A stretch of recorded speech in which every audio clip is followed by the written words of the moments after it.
indépendamment des aménagements qui ont été faits, je voudrais rajouter un mot sur tout ce qui est identité de cette ville, qui à mon avis n'a pas été préservée. C'est quand même une ville assez exceptionnelle, je crois que c'est unique en France, une ville de cette taille-là, avec un centre ancien moyenâgeux, inscrite dans un cadre paysager qui est reconnu et décrit, même dans les documents d'urbanisme, comme le grand paysage des communes. Quand on voit un peu le carnage en matière d'architecture et d'urbanisme qui a été fait avec ce grand paysage, et avec cette ville, je trouve que c'est très très dommage. Je dois dire que ça me met en colère. Je suis ici depuis 20 ans, j'ai choisi de venir habiter ici. Et je trouve que cette ville elle est extrêmement attachante, qu'on lui a fait perdre son âme. Je trouve ça très dommage.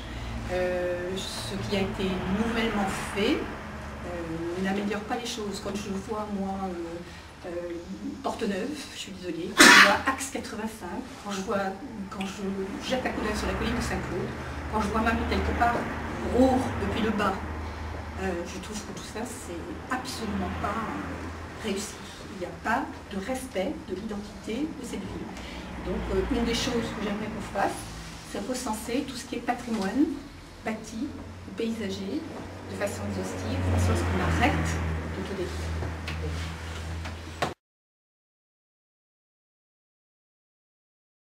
En plus, au-delà du projet, la discussion a porté sur la manière dont on va se répartir le travail et les responsabilités. Moi, je suis assez content du résultat, parce que ce que je souhaite faire, c'est ce que une pratique de 10 ans de vie m'a amené à commencer à savoir faire. Donc je vais faire ce que je sais faire, et pas autre chose.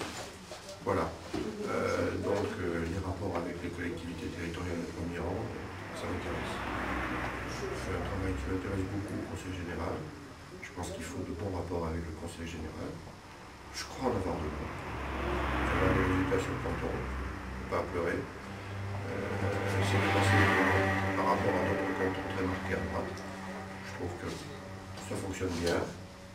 C'est pas pour me délivrer un satisfecit, mais ce boulet-là, j'aime le faire. Donc je continuerai de le faire.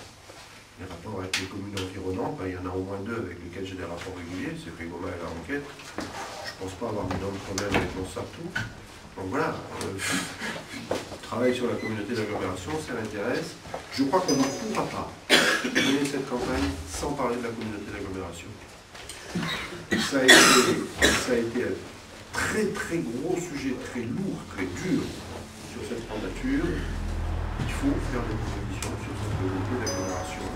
Et je pense que si nous avons une mairie telle que la nôtre, située où est née sous l'échiquier politique, des problèmes qui se posaient dans le cadre de l'ouverture de cette communauté d'agglomération se poseront tout à fait différemment.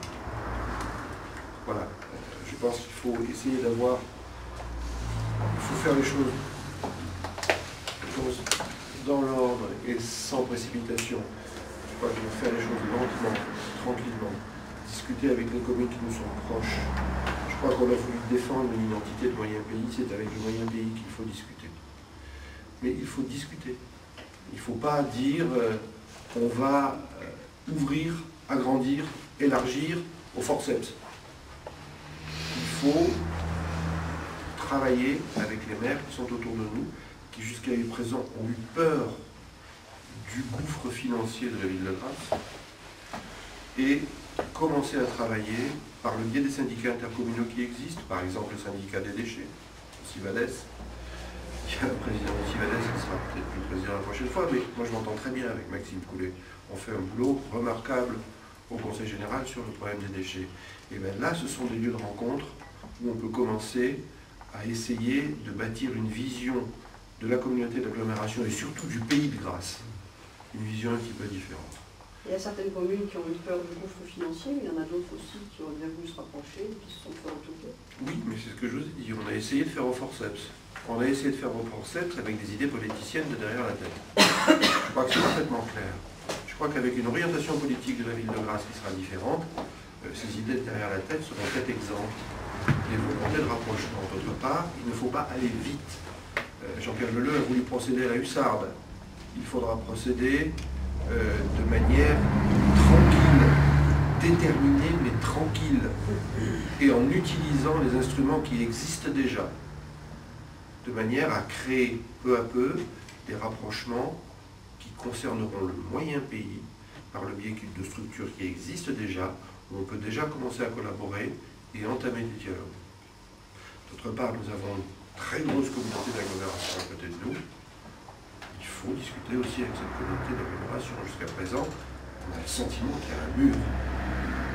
Là, il faut cesser ça. De toute façon, dans la construction effectivement de cette intercommunalité, on a perdu la valeur première d'une intercommunalité, qui est cette forme de solidarité entre des communes riches ou grandes et des communes plus petites.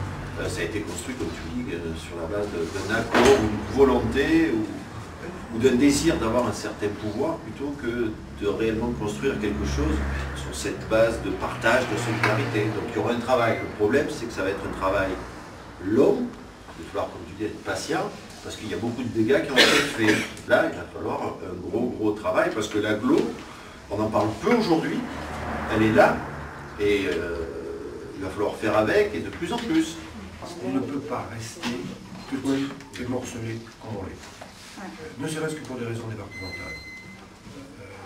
Nice est appelée à devenir une communauté urbaine, notamment avec l'opération d'intérêt national Plaine du Var. Je ne vois pas comment on peut faire collaborer une communauté d'agglo, des communautés de communes, avec un établissement public d'État, avec un président de cet établissement public d'État qui sera élu et qui sera vraisemblablement de Nice. Je ne vois pas comment on peut faire fonctionner ça autrement que dans le cadre d'une communauté urbaine. Donc on va avoir une communauté urbaine massive sur les Alpes-Maritimes. Et de l'autre côté, on a un espace extrêmement dynamique, qui est l'ouest du département. Quand on regarde par exemple les affaires enrôlées au tribunal de commerce, c'est ça le dynamisme, je suis désolé, ça se traduit aussi par ça. Il y en a beaucoup plus ici que de l'autre côté du Nord. Donc, le dynamisme, c'est ici. L'avenir du département est ici sur l'ouest. Mais face à une communauté urbaine massive de 5 à 600 000 habitants, on ne peut plus rester sans relation entre les deux communes d'agglo qui existent à l'heure actuelle et tout un pays qui est dispersé et qui n'est pas regroupé. Je crois qu'il faut un petit peu penser à serrer les rangs, pour être très clair.